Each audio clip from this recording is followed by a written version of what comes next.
Hello. Hi, everybody. How are you?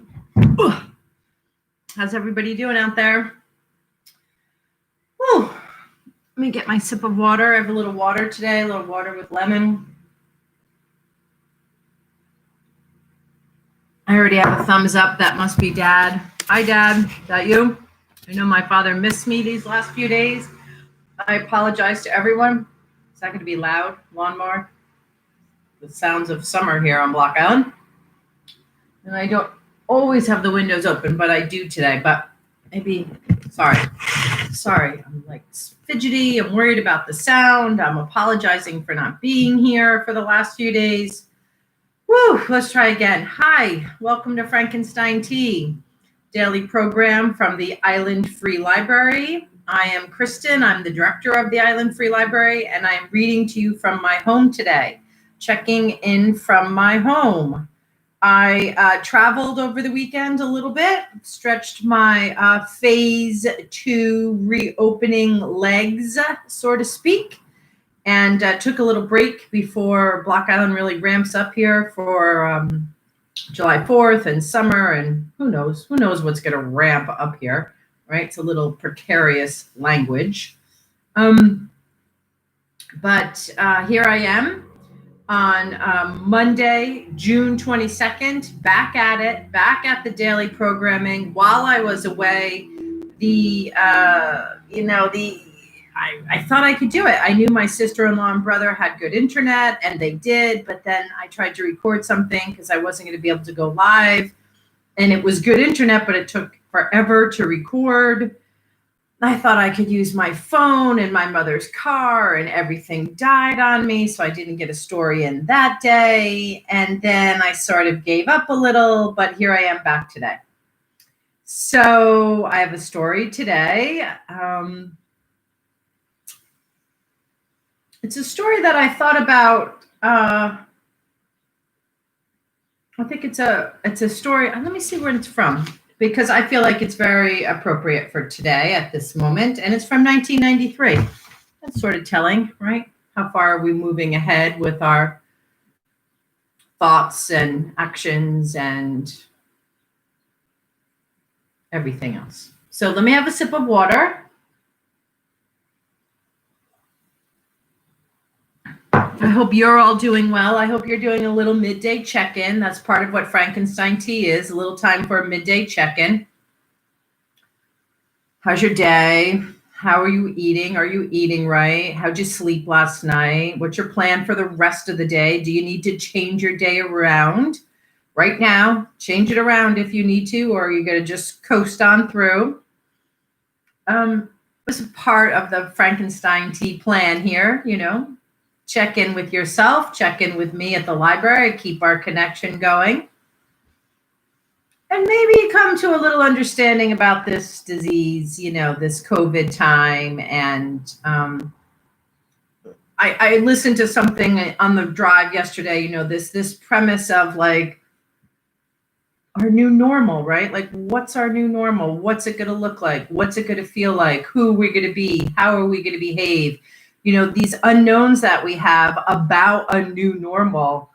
And really what struck me in this, what I was listening to yesterday was like, coming to peace with that, so again, the Frankenstein Tea, like, sitting down with this virus and figuring it out, how to keep yourself safe, your family safe, your community safe, your coworkers safe, yourself, again, yourself, but figuring that out, having some tea with that, being at ease with that.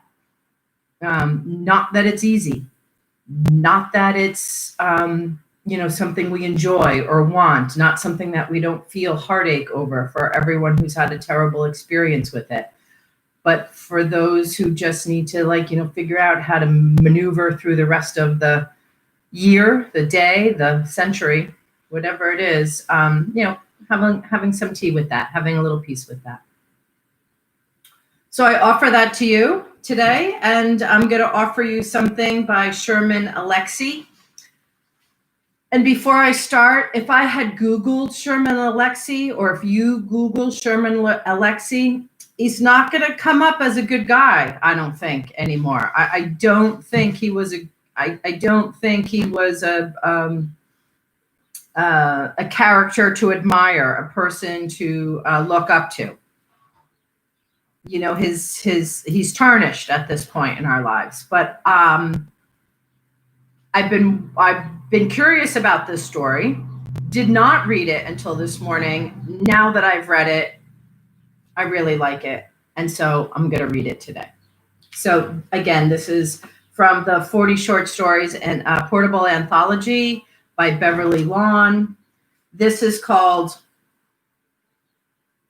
The Lone Ranger and Tonto Fist Fight in Heaven. Sherman Alexie. Too hot to sleep, so I walked down to the 3rd Avenue 7-Eleven for a creamsicle and the company of a graveyard shift cashier. I know that game. I worked graveyard for a Seattle 7-Eleven and got robbed once too often. The last time, the bastard locked me in the cooler. He even took my money and basketball shoes. The graveyard shift worker in the 3rd Avenue 7-Eleven looked like they all do. Acne scars and a bad haircut, work pants that showed off his white socks, and those cheap black shoes that have no support. My arches still ache from my year at the Seattle 7-Eleven. Hello, he asked when I walked into his store. How you doing? I gave him a half wave as I headed back to the freezer. He looked me over so he could describe me to the police later. I know the look. I knew the look. One of my old girlfriends said I started to look at her that way too. She left me not long after that. No, I left her and don't blame her for anything. That's how it happened. When one person starts to look at another like a criminal, then the love is over. It's logical. I don't trust you, she said to me. You get too angry. She was white, and I lived with her in Seattle. Some nights we fought so bad that I would just get in my car and drive all night, only stop to fill up on gas. In fact, I worked the graveyard shift to spend as much time away from her as possible. But I learned all about Seattle that way, driving its back ways and dirty alleys. Sometimes, though, I would forget where I was and get lost. I'd drive for hours, searching for something familiar. Seems like I'd spent my whole life that way, looking for anything I recognized. Once I ended up in a nice residential neighborhood, and somebody must have been worried because the police showed up and pulled me over. What are you doing out here? The officer asked me as he looked over my license and registration. I'm lost. Well, where are you supposed to be? He asked me, and I knew there were plenty of places I wanted to be, but none where I was supposed to be. I got in a fight with my girlfriend, I said. I was just driving around, blowing off steam, you know. Well, you should be more careful where you drive, the officer said. You're making people nervous.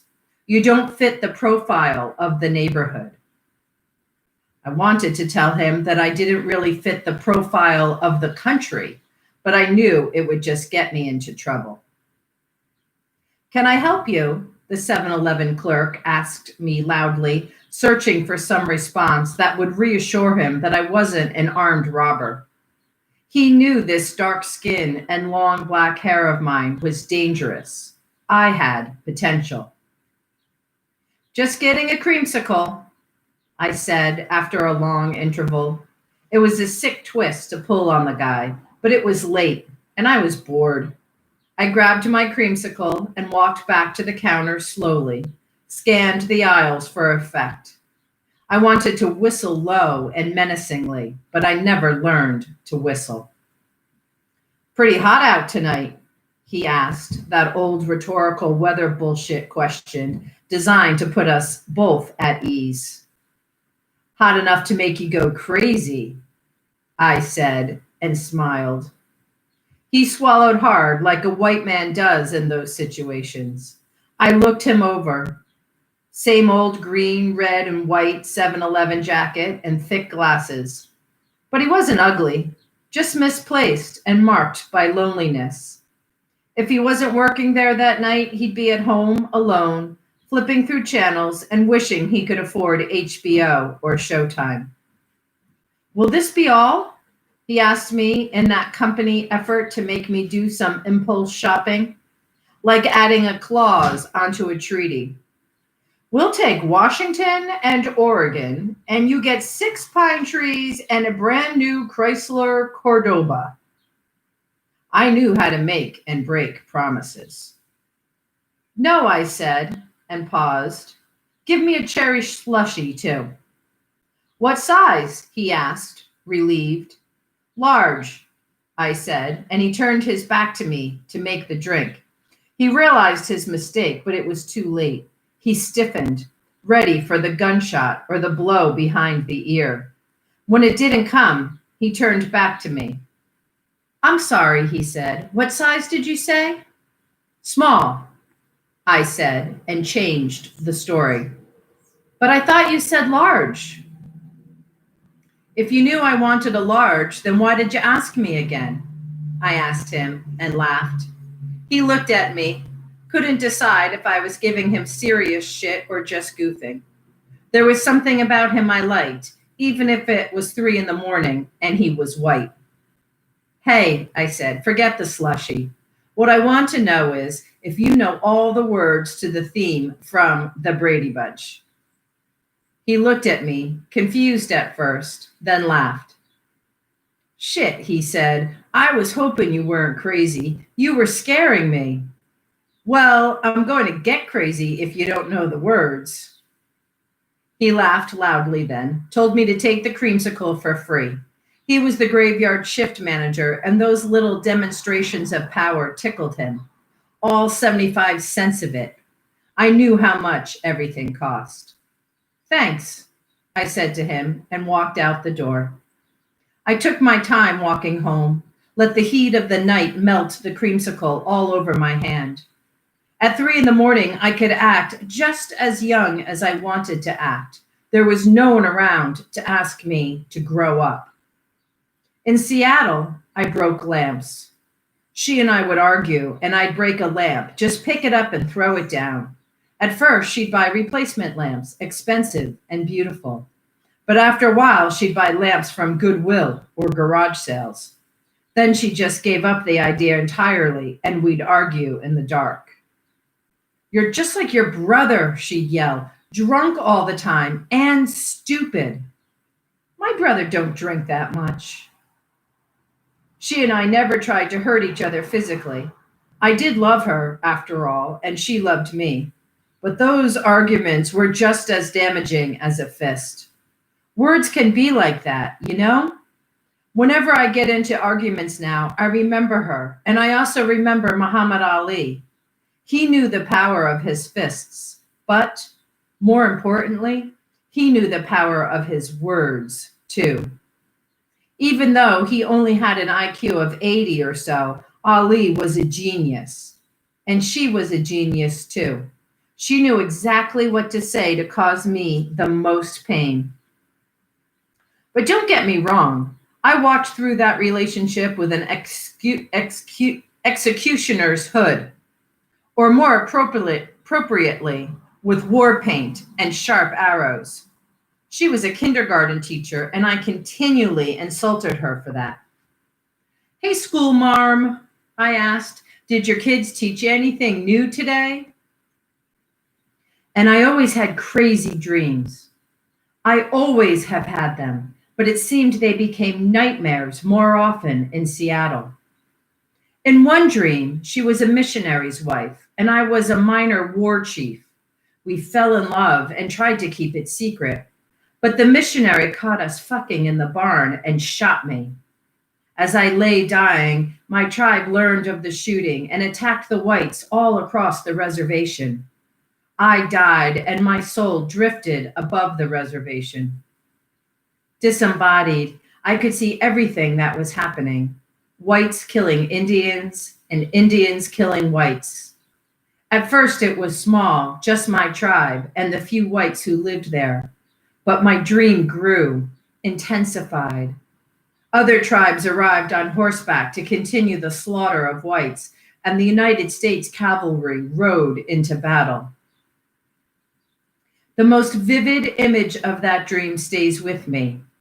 3 mounted soldiers played polo with a dead Indian woman's head. When I first dreamed it, I thought it was just a product of my anger and imagination. But since then, I've learned similar accounts of that kind of evil in the Old West.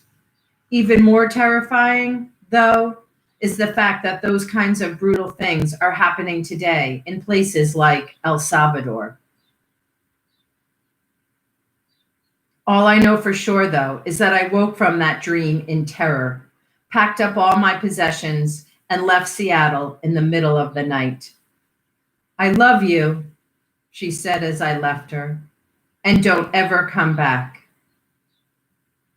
I drove through the night, over the Cascades, down into the plains of central Washington, and back home to the Spokane Indian Reservation.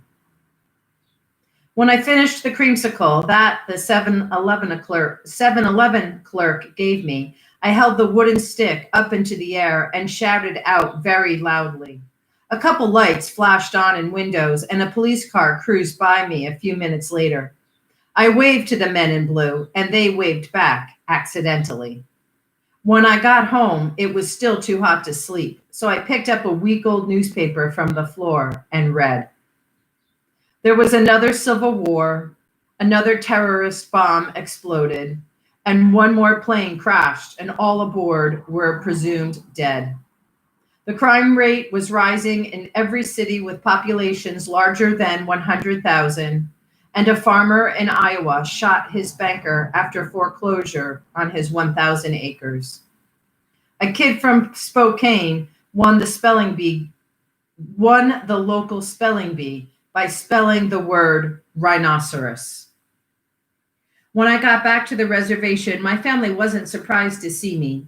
They'd been expecting me since the day I left for Seattle. There's an old Indian poet who said that Indians can reside in the city, but they can never live there. That's as close to truth as any of us can get. Mostly I watched television. For weeks, I flipped through channels, searched for answers in the game shows and soap operas. My mother would circle the want ads in red and hand the paper to me. What are you going to do with the rest of your life? She asked. Don't know, I said. And normally, for almost any other Indian in the country, that would have been a perfectly fine answer. But I was special, a former college student, a smart kid. I was one of those Indians who was supposed to make it, to rise above the rest of the reservation like a fucking eagle or something. I was the new kind of warrior. For a few months, I didn't even look at the want ads my mother circled, just left the newspaper where she had set it down. After a while, though, I got tired of television and started to play basketball again. I'd been a good player in high school, nearly great, and almost played at the college I attended for a couple of years. But I'd been too out of shape from drinking and sadness to ever be good again. Still, I liked the way the ball felt in my hands and the way my feet felt inside my shoes. At first, I just shot baskets by myself. It was selfish, and I also wanted to learn the game again before I played against anybody else. Since I had been good before and embarrassed fellow tribal members, I knew they would want to take revenge on me. Forget about the Cowboys versus Indians business. The most intense competition on any reservation is Indians versus Indians. But on the night I was ready to play for real, there was this white guy at the gym playing with all the Indians. Who is that? I asked Jimmy Saylor. He's the new BIA, Bureau of Indian Affairs, chief's kid. Can he play? Oh, yeah. And he could play. He played Indian ball, fast and loose, better than all the Indians there. How long's he been playing here? I asked. Long enough. I stretched my muscles and everybody watched me. All these Indians watched one of their old and dusty heroes. Even though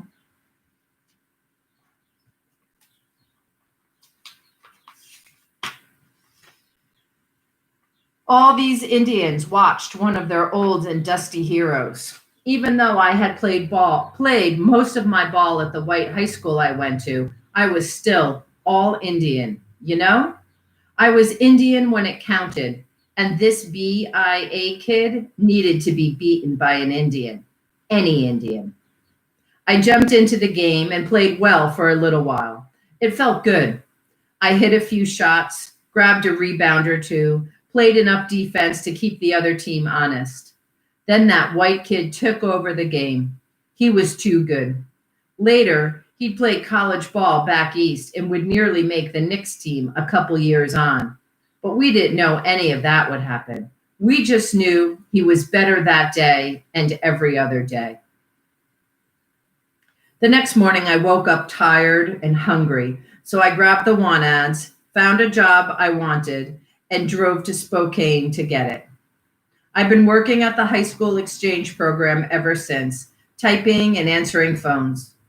Sometimes I wonder if the people on the other end of the line know that I'm Indian, and if their voices would change if they did know. One day I picked up the phone, and it was her calling from Seattle. I got your number from your mom, she said. I'm glad you're working. Yeah, nothing like a regular paycheck. Are you drinking? No, I've been on the wagon for almost a year.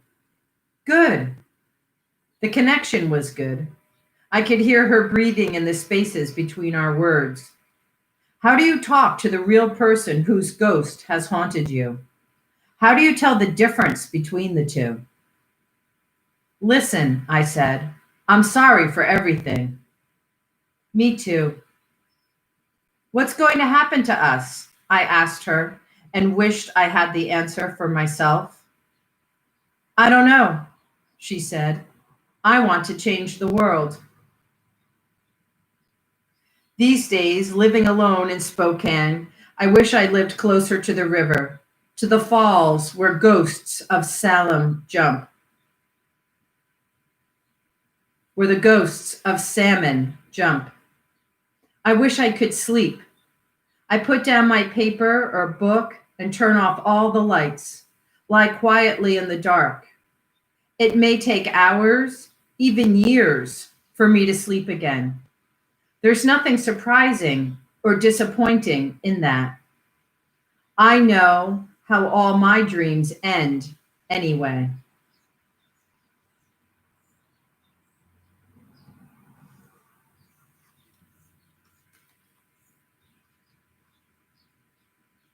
Sherman Alexie, written in 1993. Sherman Alexie was born in 1966, 1 year younger than me. That story is called The Lone Ranger and Tonto Fist Fight in Heaven.